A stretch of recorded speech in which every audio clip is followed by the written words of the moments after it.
Assalamualaikum warahmatullahi wabarakatuh. Selamat pagi dan salam sejahtera buat anak-anakku yang ada di sekolah dan Bapak Ibu guru pendamping hebat.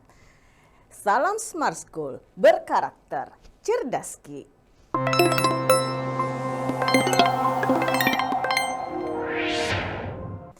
Anak-anakku, anak-anak hebat, anak-anak generasi penerus bangsa. Ups, tunggu dulu ya, Ibu ada telepon video call dari seseorang. Halo, hai. Aduh, sudah lama tidak jumpa. Iya, kangen. Iya, maaf ya, saya lagi ngajar. Nanti kita video callan lagi ya. Oke, thanks. Thank you, sarang heo. Oke. Anak-anakku, tadi itu yang Ibu lakukan adalah hal yang berupa globalisasi. Nah, sebelum Ibu lanjut tentang materi-materi tentang definisi globalisasi dan karakteristik globalisasi, dan akan Ibu jelaskan lagi tentang hal-hal lain yang berhubungan dengan globalisasi, mari kita melihat tujuan pembelajaran hari ini. Anak-anakku, anak-anak hebat, anak-anak smart. Harapan Ibu setelah pembelajaran hari ini selesai, anak-anakku dapat menjelaskan dan mengidentifikasi tentang globalisasi dan karakteristiknya atau ciri-cirinya. Karena kenapa? Kita tidak bisa mengidentifikasi sesuatu dengan baik tanpa mengetahui ciri-ciri atau karakter dari sesuatu tersebut. Oke, anak-anakku sudah siap dengan pembelajaran hari ini? Oke, Ibu lanjut ya dengan materi selanjutnya. Nah, kali ini Ibu akan menjelaskan tentang definisi globalisasi secara etimologi. Jadi nanti Ibu akan jelaskan 3 definisi dari faktor bahasa atau etimologi, dari ahli dan beberapa ahli yang akan nanti Ibu jelaskan tentang definisi dari globalisasi, dan yang ketiga definisi globalisasi secara umum. Nah, yang pertama dulu ya, Ibu akan jelaskan definisi globalisasi secara etimologi atau bahasa. Globalisasi berasal dari kata globus atau globe. Pernah lihat globe? Oke, globe ya, yang bentuknya bundar seperti bola, di mana di situ ada peta-peta dunia yang dikelilingi oleh gambar peta dunia. Nah, globus atau globe di sini berarti bola yang bulat. Nah, ini lagi dikembangkan menjadi pengertian globalisasi secara mendunia atau secara umum dengan istilah globalization, di mana artinya global adalah dunia, sedangkan lisation artinya proses. Nah, secara bahasa, globalisasi bisa diartikan adalah proses yang mendunia atau universal. Bagaimana anak-anakku? Sudah paham tentang definisi globalisasi secara etimologi atau bahasa? Saya yakin anak-anakku sudah paham. Tapi untuk lebih memahami lagi, Ibu akan lanjut tentang pengertian atau definisi globalisasi dari beberapa ahli. Nah, anak-anakku sekalian, yang pertama dari Selo Soemardjan. Bapak Selo Soemardjan adalah tokoh sosiologi yang saya kira banyak teori-teori atau pendapatnya yang dipakai dalam ilmu sosiologi. Selo Soemardjan mengemukakan bahwa globalisasi adalah suatu proses, ya. Jadi globalisasi di sini adalah suatu proses. Ibu akan menggarisbawahi supaya anak-anakku bisa lebih paham. Jadi di sini mengungkapkan adalah globalisasi itu adalah suatu proses. Proses untuk apa? Proses untuk membentuk organisasi dan komunikasi, di mana organisasi dan komunikasi itu akan terjadi antar masyarakat di seluruh dunia. Itu yang dikemukakan oleh Bapak Selo Soemardjan. Nah, yang kedua dari Malcolm Waters. Nah, di sini Malcolm Waters sama-sama mengatakan bahwa globalisasi itu sama-sama merupakan suatu proses. Jadi globalisasi tidak langsung terjadi, merupakan suatu proses, ya.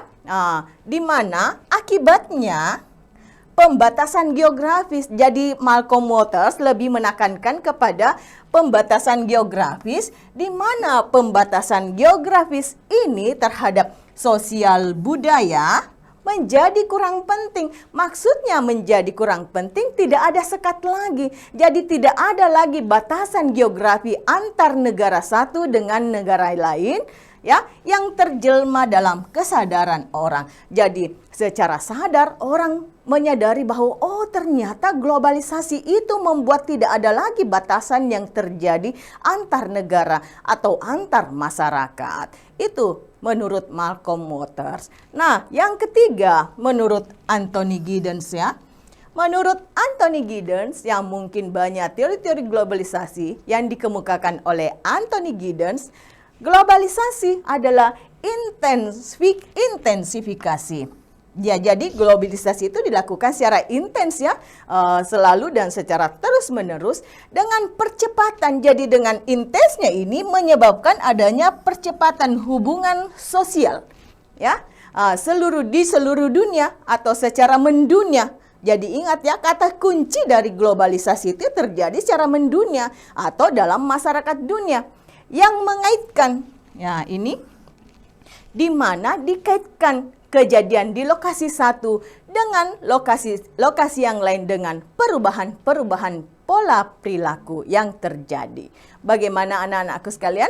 Sudah lebih paham tentang pengertian globalisasi dari beberapa ahli? Saya yakin banyak sekali ahli-ahli yang mengemukakan tentang definisi atau pengertian dari globalisasi, tetapi kali ini Ibu hanya menjelaskan 3 ya. Mudah-mudahan anak-anakku bisa lebih banyak membaca lagi pengertian globalisasi dari para ahli-ahli yang lain. Oke, bagaimana anak-anakku?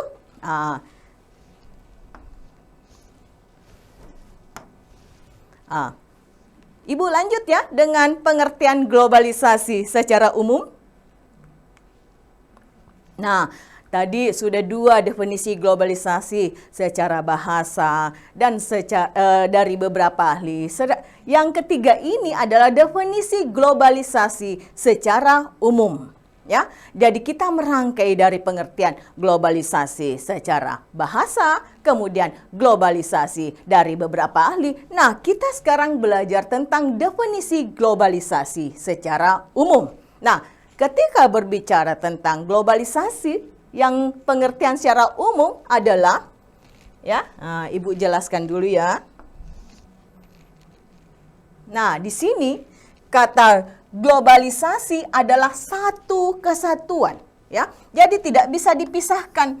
Ketika masyarakat yang satu dengan masyarakat yang lain merupakan satu kesatuan sistem yang tidak terpisahkan. Kenapa? Karena satu kaidah atau norma yang sama, di mana berlaku secara universal atau menyeluruh. Nah, otomatis semua sistem, semua aturan, nilai yang ada dalam satu masyarakat akan berlaku secara universal, mendunia atau menyeluruh. Itu yang dimaksud dengan globalisasi. Nah, di sini juga globalisasi digambarkan sebagai proses ya, jadi tetap dengan kata prosesnya ya. Namanya proses ya, ada awal, ada akhir. Nah, akhirnya inilah yang menjadi sesuatu yang bersifat mendunia atau universal, ya. Yang mendunia di mana tidak ada lagi batasan. Batasan tentang ruang, batasan tentang waktu antar negara, tidak ada lagi sekat yang terjadi ketika globalisasi itu terjadi secara proses. Oke, anak-anakku, sampai di sini bagaimana, sudah mengerti? Saya yakin sudah paham tentang definisi globalisasi secara umum. Anak-anak hebat, anak-anak smart, anak-anak yang akan menjadi generasi penerus bangsa. Ibu lanjut ya dengan materi selanjutnya.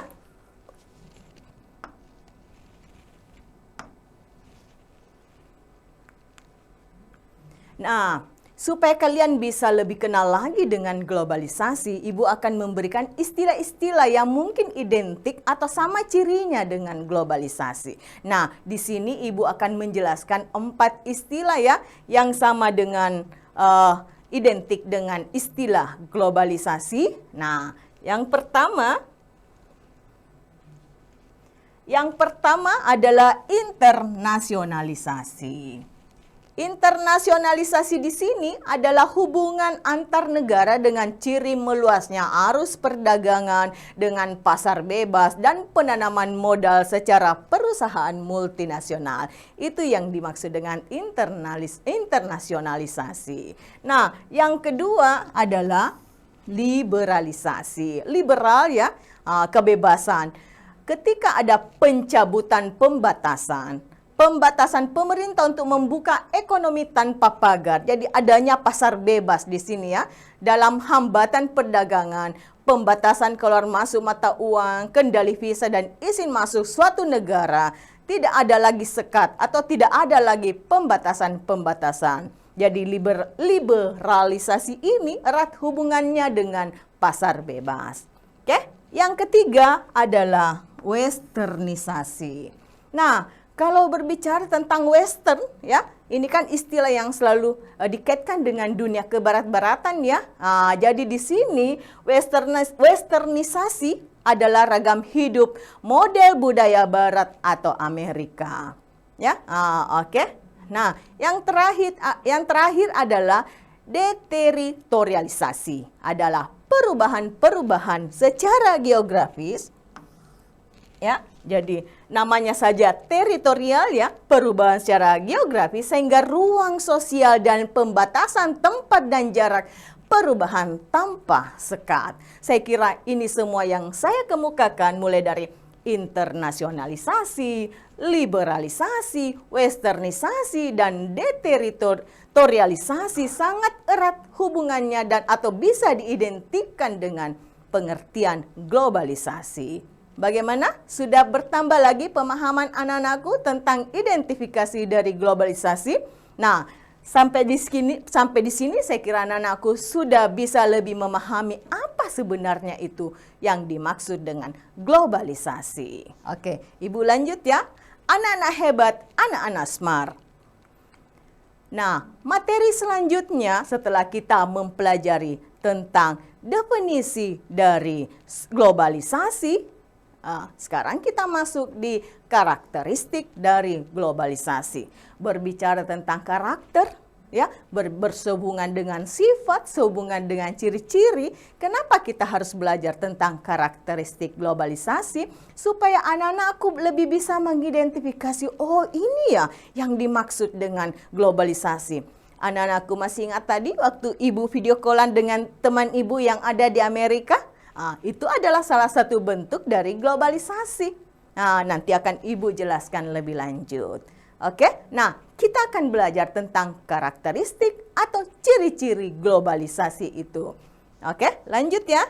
Nah, yang pertama adalah adanya perbedaan dalam memaknai ruang dan waktu.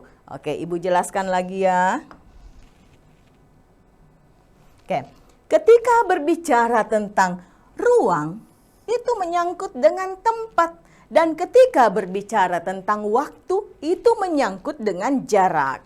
Nah, di sini ketika ada perbedaan dalam memaknai ruang waktu, artinya globalisasi membuat batas ruang. Jadi tidak ada lagi batas ruang dan waktu dalam globalisasi. Nah, bahasanya di sini adalah globalisasi membuat batas ruang dan waktu menjadi hilang. Tidak ada lagi sekat dalam ruang dan waktu ketika sistem atau proses globalisasi itu berlangsung. Disebabkan karena komunikasi, ya, komunikasi dan interaksi bisa dilakukan dengan mudah dan cepat tanpa batasan jarak dan waktu. Contohnya tadi ketika Ibu lagi video callan dengan teman Ibu yang di Amerika, kalau dipikir wah Amerika itu jauh, tapi karena adanya komunikasi dalam sebuah interaksi bisa dilakukan dengan gampang saja dan cepat tanpa batasan jarak dan waktu. Oke, bagaimana anak-anakku? Sampai di sini saya kira anak-anakku sudah lebih tahu lagi, oh ternyata ciri-ciri atau karakter globalisasi itu ya. Pasti anak-anakku sudah sering melakukan video callan komunikasi dengan teman-teman yang di luar sana atau yang jaraknya jauh. Nah, itu adalah salah satu bentuk atau proses dari globalisasi. Oke, bagaimana anak-anakku? Kita melangkah yang karakteristik kedua ya. Oke. Anak-anak smart, sekarang karakteristik yang kedua adalah perekonomian antar negara saling bergantung. Ayo, siapa yang sudah punya iPhone 13 Pro? Nanti ada yang keluaran baru mau beli lagi. Nah, ini artinya perekonomian antar negara saling bergantung. Kenapa saling bergantung? Kalau tidak ada globalisasi, anak-anakku tidak bisa merasakan produk iPhone, produk Oppo yang dari Cina, iPhone yang dari Amerika. Nah, ini akibat globalisasi sehingga terjadi ekspor impor antara satu negara dengan negara yang lain.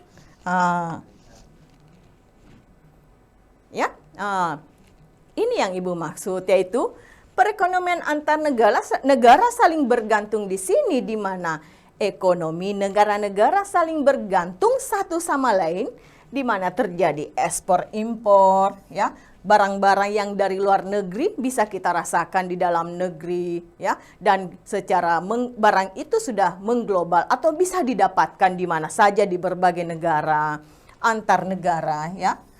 Karena pada umumnya produksi dilakukan di negara lain dengan biaya produksi yang lebih rendah. Anak-anakku, siapa yang suka makan KFC?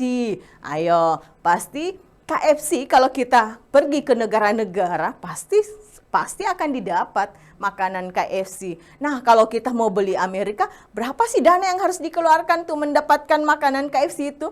Tapi karena KFC itu sudah menjadi perusahaan global multinasional dan perusahaan yang makanan cepat saji yang sudah mengglobal di mendunia, makanya KFC itu gampang kita dapatkan di negara kita, ya, atau di negara manapun itu.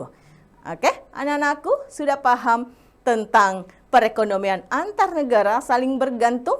Sepatu Nike atau sepatu Eagle atau sepatu-sepatu merek luar negeri yang anak-anakku pakai. Nah, itu terjadi akibat globalisasi di mana perekonomian antar negara saling bergantung. Oke, anak-anakku, anak-anak smart, Ibu lanjut ya. Yang ketiga,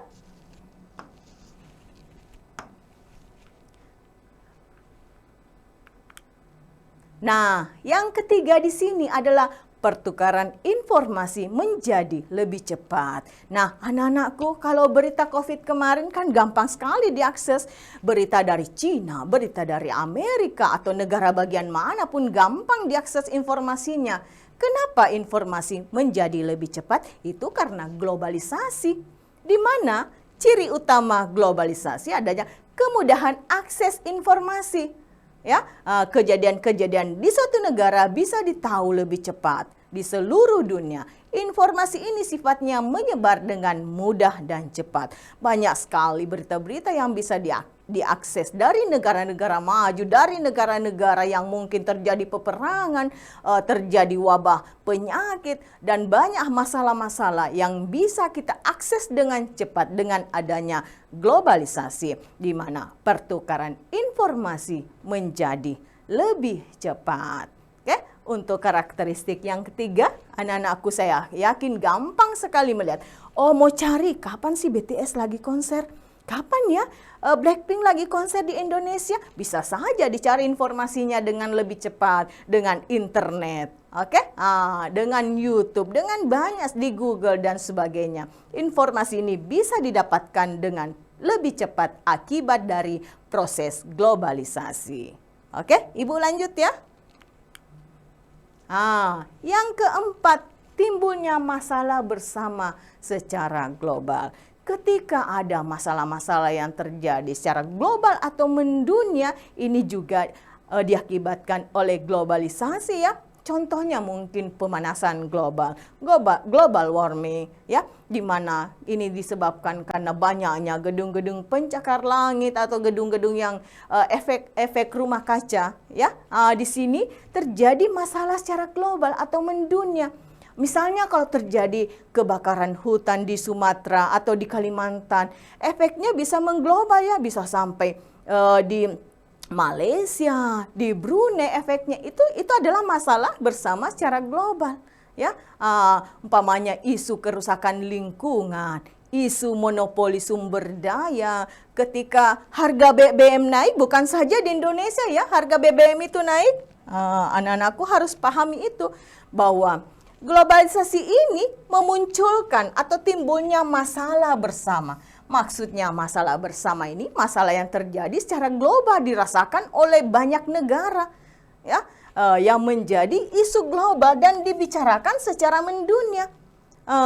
Ya, misalnya isu pemanasan global yang Ibu sudah jelaskan tadi, isu kerusakan lingkungan, isu monopoli sumber daya, ya, sumber daya tertentu, dan contohnya mungkin yang masih hangat-hangatnya kita pernah rasakan, ya, masa pandemi penyebaran virus corona. Itu juga menjadi penyakit yang global, ya, yang dirasakan oleh masyarakat seluruh dunia. Oke. Bagaimana anak-anakku? Timbulnya masalah bersama secara global menjadi karakteristik globalisasi. Yang keempat. Selanjutnya yang kelima adalah terjadinya pertukaran budaya. Nah, anak-anakku, kalau biasa foto pakai simbol ini, apa artinya? Sarangheyo. Itu adalah pertukaran budaya yang tanpa sadari itu sudah terjadi secara mengglobal. Nah, globalisasi akan mendorong, jadi Ibu jelaskan lagi, ya. Di sini, karena terjadinya pertukaran budaya, globalisasi akan mendorong, ya. Jadi proses globalisasi itu akan mendorong terjadinya pertukaran budaya, di mana ini terjadi karena interaksi antar kultur atau budaya. Kenapa terjadi interaksi? Karena kita gampang saja mengakses informasi-informasi dari negara lain tentang budaya-budaya negara lain. Kita biasa lihat di TikTok, ya. Nagita Slavina gampang saja memakai produk pakaian yang terkenal dari desainer luar negeri, dari Amerika, Australia, dan sebagainya. Itu karena apa? Kan adanya pertukaran budaya secara informasi dan interaksi, ya. Di berbagai negara, ya, yang sering terjadi seperti budaya K-pop. Nah, ini budaya K-pop yang budaya sudah internasional, ya, bukan saja daerah Cina, Korea, tapi sudah merambah ke negara Amerika, negara Eropa, ya. Seperti tadi yang Ibu jelaskan, ketika orang foto dengan istilah sarangheyo begini, itu sudah mengglobal, ya. Gaya berpakaian, ya, orang gampang saja mengakses model-model pakaian dari desainer-desainer kondang di negara-negara maju, dan bisa adaptasi dengan gaya pakaian yang ada di Indonesia dengan para artis. Model rambut, Ibu ingat sekali waktu di zaman Ibu, ya, ada film Ghost di mana rambut Demi Moore, ya, yang ini model rambut laki-laki, semua potong rambut menjadi model Demi Moore. Ini adalah model rambut yang sudah mengglobal pada saat itu. Makanan, contohnya tadi umpamanya karena bisa mengakses informasi, akhirnya makanan kebab gampang didapat di Indonesia. Burger, hotdog gampang didapat di Indonesia. Ini akibat pertukaran budaya, ya. Makanan-makanan orang luar negeri itu gampang kita dapatkan di negara kita, dan itu sudah menjadi sebuah makanan yang mengglobal. Nah, bahasa juga. Nah, yang mana bahasa yang mengglobal? Bahasa Inggris adalah bahasa pemersatu antar negara yang menjadi bahasa yang sudah mengglobal, atau bahasa untuk globalisasi, atau bahasa yang sudah mendunia.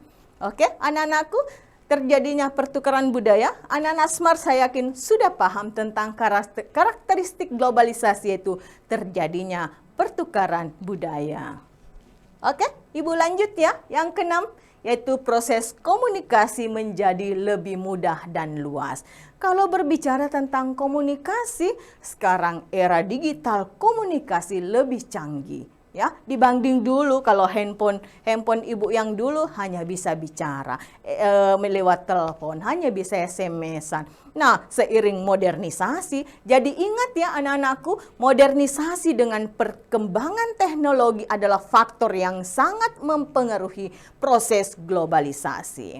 Nah, di sini proses komunikasi menjadi lebih mudah dan luas, di mana komunikasi di era globalisasi dapat dilakukan dengan cepat, ya, Jadi komunikasi bisa dilakukan dengan cepat, seperti yang Ibu contohkan tadi di depan, ketika Ibu video callan dengan teman Ibu, itu dilakukan komunikasi dengan cepat. Tidak perlu harus Ibu ke negara sana untuk menemui teman Ibu, ataupun sebaliknya, tidak perlu teman Ibu ke Indonesia untuk menemui saya. Komunikasi bisa terjalin di mana saja dengan era digital saat ini. Ya, tanpa batasan ruang, tidak ada lagi sekat. Oh, saya bisa melihat negara maju, Amerika, Australia, Inggris, ya, Prancis, tanpa sekat. Saya bisa di sini, bisa browsing saja tentang negara-negara yang saya ingin lihat, ya, atau orang-orang siapa saja yang ingin saya lakukan komunikasi dimanapun dia berada, ya, dan bisa dilakukan dengan sekejap lewat perangkat teknologi dan aplikasi smartphone dan internet. Jadi zaman sekarang, ya, anak-anakku bisa melakukan komunikasi dengan siapapun dan dimanapun orang tersebut. Dengan smartphone, dengan internet, semua bisa diakses dengan cepat dan mudah. Oke? Nah, anak-anakku, anak-anak hebat, anak-anak smart, kita lanjut ya. Kita lanjut ke karakteristik globalisasi yang ketujuh. Nah, anak-anakku, ketika berbicara tentang karakteristik yang ketujuh, yaitu keterbukaan di segala aspek atau segala bidang, ya, yang namanya proses globalisasi, pasti semua aspek atau semua bidang akan terjadi. Karena globalisasi itu tidak bisa ditahan, sama dengan modernisasi. Karena pengaruh perkembangan modernisasi dan teknologi, maka seiring itu globalisasi juga itu akan berproses. Nah, kalau berbicara tentang keterbukaan di segala aspek kehidupan, ya, kita kan sekarang merasakan di era informasi, di era digital, semua mempermudah kehidupan. Nah, di sini keterbukaan di segala aspek maksudnya semua hal bisa kita akses dengan mudah dan cepat, dan ini dilakukan secara universal atau menyeluruh. Nah, di sini karakteristik globalisasi selanjutnya adalah keterbukaan di segala aspek. Aspek yang mana itu? Pamannya politik, ya. Dengan mengadaptasi bentuk-bentuk politik negara lain. Politik Indonesia menganut politik trias politika, eksekutif, legislatif, ya. Yudikat ini, ya, mengadaptasi bentuk-bentuk politik negara lain, ya. Di mana sosial budaya terjadi pembauran budaya. Jadi budaya juga begitu. Ketika informasi gampang diakses, tidak ada lagi sekat, otomatis akan terjadi pembauran budaya, ya. Di mana setelah terjadi pembauran budaya akan terjadi pasar bebas. Ketika kita berinteraksi, oh, kamu punya barang apa dari negara sana? Oh, akhirnya terjadi jual beli. Ini yang menyebabkan ekonomi liberalisasi atau pasar bebas. Nah, anak-anak hebat, anak-anak smart, sampai di sini yang ketujuh, mudah-mudahan anakku sudah bisa mengerti, oh ternyata ini ya karakteristik dari globalisasi. Oke? Nah, setelah tadi Ibu menjelaskan tentang karakteristik dari globalisasi, Ibu punya soal ya, mudah-mudahan anakku bisa menjawab dengan baik. Saya yakin bisa, anak-anak hebat, anak-anak smart. Ibu bantu bacakan ya. Oke, saat ini perkembangan media komunikasi mulai dari jenis gadget yang hanya bisa SMS, chat, dan menelpon hingga berkembang dengan smartphone yang lebih canggih. Ya, penggunaan smartphone dan internet sangat mempengaruhi pola perilaku masyarakat secara universal. Hal ini menggambarkan hubungan perubahan sosial dengan globalisasi dalam kehidupan masyarakat, yaitu kita lihat ya dari soalnya di sini mungkin kata kuncinya perkembangan media komunikasi ya. Jadi terjadi perkembangan media komunikasi dari smartphone atau gadget ya. Di mana ada perubahan pola perilaku masyarakat secara universal dan mengakibatkan perubahan sosial ya dengan globalisasi. Ini digambarkan oleh peningkatan berbagai model smartphone telah mengubah pola komunikasi yang lebih bebas? Bisa saja, tapi itu belum tepat. Ya, jangan terkecoh ya dengan saya gambarkan jenis gadget yang mulai dari gadget yang biasa menjadi yang canggih. Sama dengan B, perkembangan teknologi informasi dan komunikasi mendorong terciptanya kebebasan. Ya, mungkin kalau berbicara tentang bebas lebih ke dampak nanti ya. Yang ketiga atau C, adanya teknologi baru berdampak terhadap munculnya teknologi yang serba cepat. Iya, tapi kan tidak terlalu mengena ya opsinya. D, perubahan penggunaan alat komunikasi membentuk masyarakat untuk bersifat individualistis. Ini juga lebih ke dampak ya. Nah, E, kemajuan teknologi informasi dan komunikasi mendorong proses percepatan penerimaan informasi. Tadi Ibu sudah jelaskan bahwa smartphone atau internet menjadi salah satu alat untuk memajukan teknologi dan informasi supaya kita bisa melakukan komunikasi dengan proses yang cepat untuk menerima informasi. Jadi jawabannya E ya. Oke, pasti anak-anakku sudah tahu. Kalau anak-anakku menyimak materi Ibu tadi, pasti anak-anakku sudah langsung bisa menjawab soal ini. Oke, Ibu lanjut. Nah, ini pertanyaan Ibu selanjutnya. Dengan adanya pasar bebas, maka perdagangan akan semakin maju dan meningkat, di mana negara-negara di dunia menjadi satu kesatuan pasar yang semakin terintegrasi. Hal ini akan menghilangkan sekat teritorial. Tadi sudah dibahas ya tentang sekat-sekat teritorial yang hilang karena akibat globalisasi. Hal ini merupakan pengertian dari, saya kira gampang saja ya pertanyaannya anak-anakku. Ibu hanya ingin merefresh tadi. Apakah anak-anakku memperhatikan dengan cermat materi-materi Ibu yang jelaskan tadi? Oke? Nah, dengan adanya pasar bebas, kalau orang berbicara pasar bebas dan perdagangan, ya. Nah, kalau kata kunci di sini pasar bebas dan perdagangan. Nah, di mana menjadi satu kesatuan pasar. Jadi pasar bebas itu menjadi satu kesatuan proses globalisasi di mana tidak ada lagi sekat untuk memasarkan barang antara negara satu dengan negara yang lainnya. Ya, jadi otomatis hal ini merupakan pengertian dari gampang saja ya politik. Bukan ya. Tadi kalau politik berbicara tentang politik yang mengglobal, bukan ya, karena kita berbicara tentang pasar bebas dan perdagangan. Apakah globalisasi sosial? Globalisasi sosial saya kira lebih meluas lagi ya. Ini lebih mengkhusus ke pasar bebas. Nah, Ibu langsung saja jawabannya adalah ekonomi. Karena ini berhubungan dengan pasar bebas dan perdagangan. Otomatis jawaban yang benar adalah globalisasi ekonomi. Bagaimana anak-anakku? Anak-anak hebat? Saya yakin materi hari ini sudah bisa kalian pahami.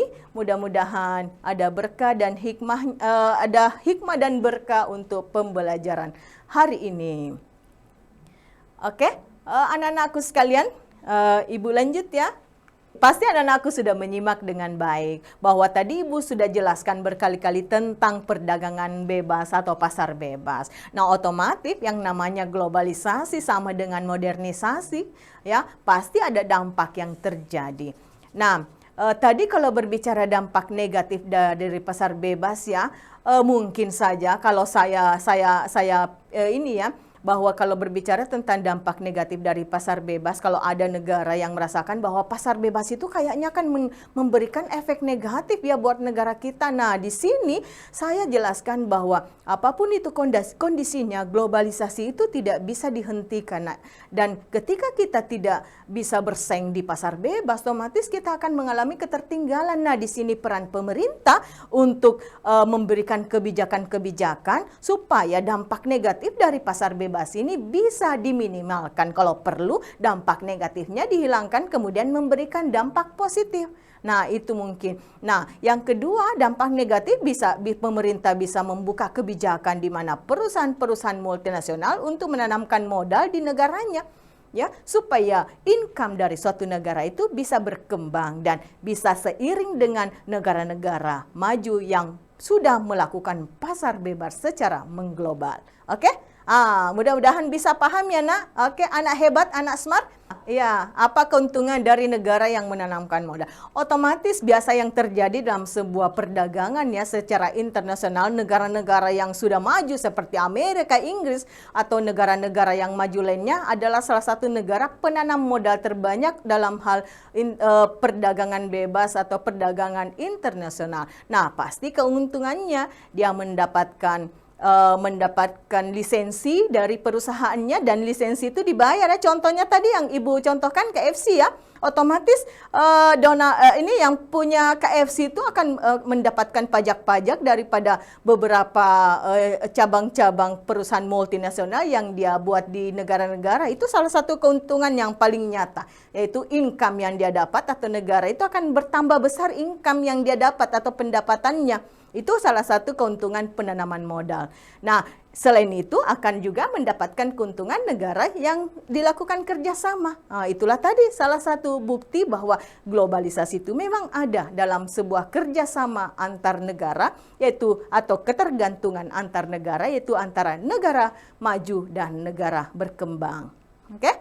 Bagaimana anakku? Mudah-mudahan bisa memahami ya penjelasan Ibu. Ya, ini mungkin yang saya ingin jelaskan lebih lanjut ya, karena ini berhubungan dengan dunia pendidikan dan generasi muda. Ketika kita berbicara tentang globalisasi, nanti pasti akan dampak negatif dan dampak positif. Kalau dampak positif ya bisa saja kita jalanikan itu membuat sumber daya hidup kita lebih baik. Tapi ketika berbicara dampak positif, dampak negatif apalagi di kalangan pelajar. Nah, Ibu harapkan untuk anak-anakku para pelajar yang pertama, karena globalisasi ini tidak bisa lagi ditahan, makanya anak-anakku yang harus punya pengendalian diri yang bagus.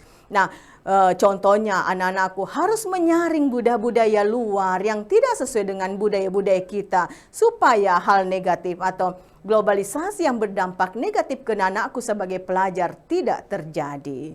Oke, itu mungkin salah satu jawaban Ibu. Harus lebih memperkuat iman, memperkuat ketakwaan, supaya kaidah atau nilai-nilai yang masuk itu bisa kita saring dengan baik ya. Jadi meskipun global itu terjadi terus-menerus, kita bisa mengendalikan diri. Dan kita punya filter yang bagus di diri kita sebagai pelajar dengan membekali diri dengan iman dan ilmu yang baik. Teknologi dan iptek tidak bisa kita